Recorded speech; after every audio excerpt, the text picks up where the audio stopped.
everybody, welcome to Life with Ajane. I'm Ajane, and this is Intro to Black Philosophy. First and foremost, I just want to say Black History Month is almost over and I've only put up one video. Bruh. I'm sorry. My life has been quite challenging this month. And I probably will continue this after Black History Month because I just love philosophy. Like, that's my thing. It's a core part of my academic interests, and I think it'll be good for YouTube because there's a huge lack of Black philosophy representation here. You can't say that again. So that's what I'll be doing. I can't say how frequently or infrequently that'll be, but I just know it'll be something that doesn't go away. So happy Black History Month. Black History Month is every month. All right, so back to business. Who want to talk about for this time? They refer to themselves as a Black lesbian poet, and this person is just deep within the canon of philosophy. I definitely recognize her as a philosopher. Other people also recognize her as a philosopher, but what you'll notice is that if you actually are in like a philosophy department at a university or at some kind of philosophy talk or event, you'll rarely hear this name come up, and I am just frustrated by that, to say the least. So this next person, Audre Lorde. I love Audre Lorde. Okay, so Audre Lorde, like I said earlier, is a poet. But what I think is important to note about Audre Lorde in particular is that Audre Lorde didn't just produce her poetry and just leave that there. Audre Lorde went and actually put work behind her poetry by means of going and working in feminist spaces, giving talks at conferences, breaking down her work not only from just the poetry itself, but in its relation to what's going on in the world socially and politically. So Audre Lorde is amazing. There's two papers that I'm mainly going to be referencing and breaking down Audre Lorde and the type of work that she does and its connections to philosophy. And the first paper is called The Uses of Anger, Women Responding to Racism. And the second paper is called The Master's Tools Will Never Dismantle the Master's House. Those two papers, first of all, they're very accessible, very like straightforward language. I think anybody could read those and take something from it. I'm definitely gonna have links to that below in the description so that you can go find those and like investigate those for yourselves. For Audre Lorde, I think that it's best to understand her within those four main branches of philosophy I talked about. Again, those will be ethics, epistemology, metaphysics, and logic. I think that Audre Lorde is like touching into epistemology at times, she touches into ethics sometimes, and she touches into metaphysics. And really logic too, but again, the main three that we'll be focusing on this channel are those branches of ethics, epistemology, metaphysics. So in this Uses of Anger paper, Audre Lorde talks about using anger for progress and change, and addressing that anger, expressing that anger, and utilizing that anger to actually do things about what's wrong and what's making people angry. Specifically, she's talking about in the feminist context that what she will notice in these feminist spaces is that white feminists were doing this thing in which they were ignoring their anger and rather like keeping that inside, and it's transforming into guilt. So like white women were more so utilizing guilt as a framework, which led into no action from Audre Lorde's point of view. But what she said was that we should rather be expressing and embracing our anger because that's what motivates change. And I think just this analysis of anger and the use of it is something that we can understand from both thinking about like the value of this thing, but also in that epistemological perspective, right? And just understanding that like this emotion can inform our way of thinking about the world, and it can inform our actions in the world as well. That's my basic breakdown on paper. I'm trying to keep it short, so this video is short. But I just think that that's a really unique approach to talking about the specific emotion of anger. And in this context of feminist spaces, really interesting paper, please go read, please. The next paper, The Master's Tools Will Never Dismantle the Master's House. This paper is actually talking about a theory of difference.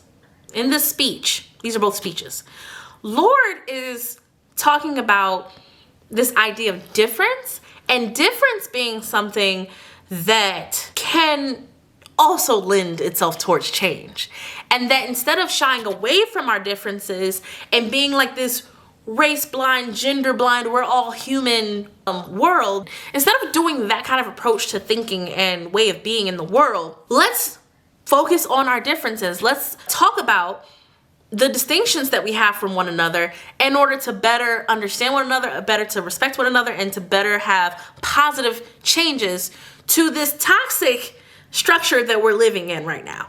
She says, stop being scared of your difference and embrace it for actual change. And she talks about how people on the fringes are very familiar with this way of being, because when you're on the fringes, I'm talking about people who are othered, right?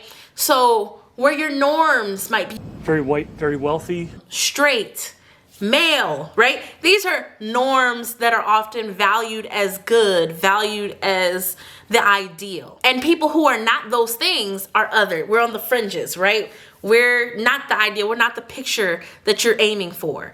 So that's Black people, that's women, that's queer folk, that's poor folk, that's disabled folk, right? All those people that have identities within those fringes have had to understand in some kind of way, shape, or form how to take those differences, right? Being different from the norm, how to take those differences, how to take those fringe identities and to make those strengths. When she talks about the tools of a racist patriarchy being used to dismantle a racist patriarchy, what she's referring to there is this idea that this conference is supposed to be tackling patriarchy, it's supposed to be tackling racism and all these problematic things, but yet the approach to how this thing was even put together was done from a racist patriarchal practice.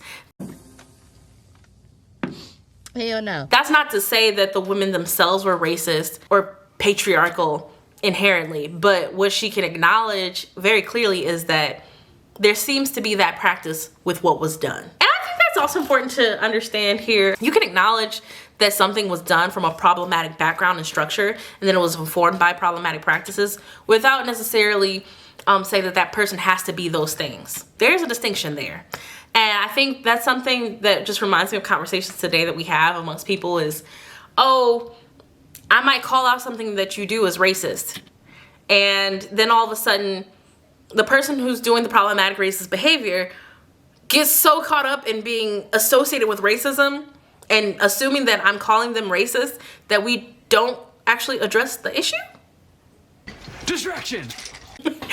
And really what we should be focusing on is that behavior and not the feelings. Audre Lorde says, women of today are still being called upon to stretch across the gap of male ignorance and to educate men as to our existence and our needs. This is an old and primary tool of all oppressors to keep the oppressed occupied with the master's concerns. And actually that there referred to, okay, we get caught up in trying to have to bridge the gap and educate people and hold their hands and help them understand instead of working on the issue. It's a distraction, right? And that distraction is a tool of the system of patriarchy. It's a tool of the system of racism to distract and avoid the system getting attacked itself and cause further division and getting held up on feelings and relationships versus tackling the issue and the structure at hand. This is bull crap. So if anyone's struggling with this right now as you hear me talk about this, I hope that what you can understand and take away is the fact that the focus here is not on individuals and their individual behavior. Because you do something racist we're not worried about so much you being a racist. We don't care, Zim. We're worried about the behavior. Because the behavior is the thing that's causing issues in the world. Your heart and your personality, who you are, and your character, those things can matter. But I challenge you all, if anyone watching this video right now has ever been called out and has ever struggled with someone saying, I didn't like that, that's problematic. Whether it's for ableism, sexism, classism, racism, whatever, homophobia, right, whatever somebody might have called you out about, if you've ever been like upset at that and taken that personally, I challenge you to just approach that a little bit differently and think about the thing that was done and not what that has to say about you as a person. Because you know who you are. And if you're not a racist, you're not a sexist or any of those other isms, and you're not an ist, then that doesn't apply. But you could still do a harmful thing. And how that's possible is because you're raised in a racist, sexist, patriarchal, classist world. We're surrounded. Everything around you is structured so that you practice those behaviors. This is bullcrap. There's internalized racism. Some black people treat other black people terribly because there's internalized racism and internalized images that black people are bad. And my separation, I'm not one of those black people. As a woman, there's internalized sexism. I'm not one of those women. You know, women are so catty and women are so emotional. I'm not one of those women. Hell no. As if having a discussion about emotion and having emotions general are problems. That's the patriarchy. I knew it. That doesn't mean that you're sexist. It could indicate that. If you want to investigate and look at yourself a little bit closer, it could indicate that. And if you're not that person, it's worth investigating and showing that by just being like, oh, my bad. And if a person doesn't want to explain to you why it's a problem, go look it up. That's something that Audre Lorde acknowledges in this paper. She says, white feminists have educated themselves about such an enormous amount over the past 10 years. How come you haven't also educated yourselves about black women and the differences between us, white and black, when it is key to our survival as a movement?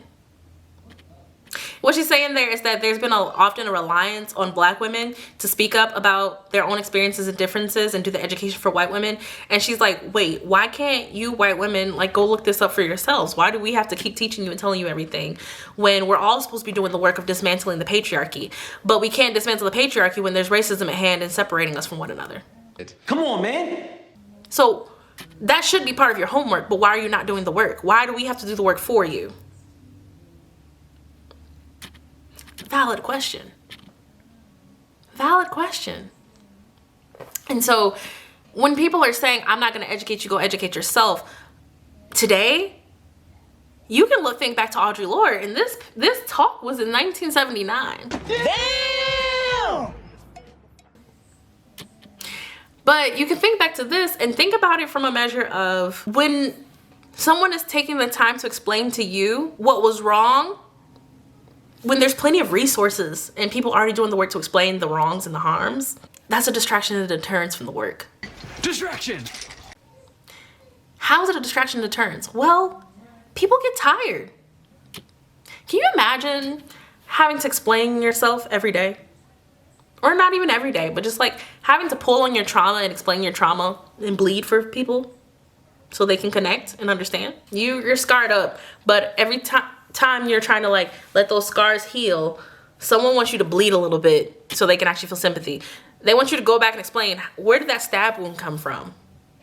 And that was a very traumatizing wound. But the only way to really explain that wound is to open it back up a little bit and explain how you got stabbed. I'm hoping this is helping at least one person. If it helps at least one person, I'm doing good work. But what I just want you to understand is that when you have interactions in your day-to-day life and someone may get upset at you or angry with you for not doing something that is productive, that is not in coalition, that is not in a helpful place, that does not have to destroy that relationship. That does not have to be personalized. It's not about you. But it should be addressed. And that's kind of where Audre Lorde's coming from, right? In this acknowledgement of anger, we shouldn't run away from anger. We should understand anger. We should use anger. That should motivate us. And in terms of building coalition and making progress of good, positive social change, how we get there is by allowing people to be angry and by acknowledging our difference, not being afraid of our difference, and studying that difference. And by studying that difference, we'll be able to fight back against this narrative that we're all supposed to be the same, that often is used to silence us. Powerful stuff. And what we're doing by talking about this theory of difference, and this theory of anger, I would call the other one, is we are recognizing other epistemological approaches to knowing, how to move, and how to make change. We're acknowledging different ways of being, different ontological perspectives, ontologies like being, existence. So we're doing a little bit of ontology, we're doing a little bit of existentialism, we're doing a little bit of value theory. This is all going down in these speeches. I can do it all. And what you'll find is, again, these are very straightforward speeches. Some of these quotes that I've read from Audre Lorde are not hard to understand what she's saying. And you can also read Audre Lorde's poetry, also very accessible, and it just makes you think. And one thing I want you to all take from this series, if nothing else, is that when you hear people in history or currently that are questioning things to the point that it's making you think and question the norms, challenge the norms, those are people that are doing theory of a sort. And theory is philosophy. And actually, philosophy is a type of art. It's just an art of questioning. It's an art of investigation. And so people do that art through various forms. Activism, that whole canon of work, is rooted in theory and rooted in philosophy. I knew it. Philosophy is everywhere. And so I'm hoping that I can show you all more of philosophy's presence through the series. Thanks for taking the journey with me. I'll catch you in the next video.